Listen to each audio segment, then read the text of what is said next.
bak. Takže čau lidi, jmenuji Roxana, já vás vítám u dalšího videa. Dneska by to byla informačka a to bych vám chtěl v rychlosti říct. Já se vás chci zeptat, co budu točit.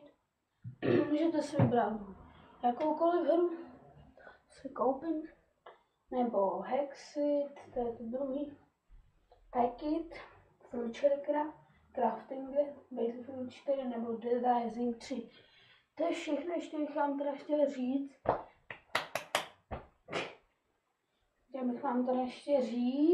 Počkejte, co mikrofon sem. Jo, neuvidíte, ale to je jedno. Takhle. Takže, uvidíte. Já tak z toho neviděl. Takže ještě bych vám chtěl říct, že...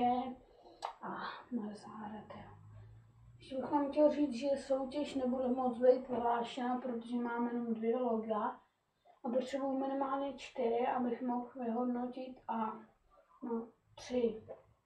Takže až budou 3 nebo 4, tak bude vyhlášení. A to je všechno, takže čau.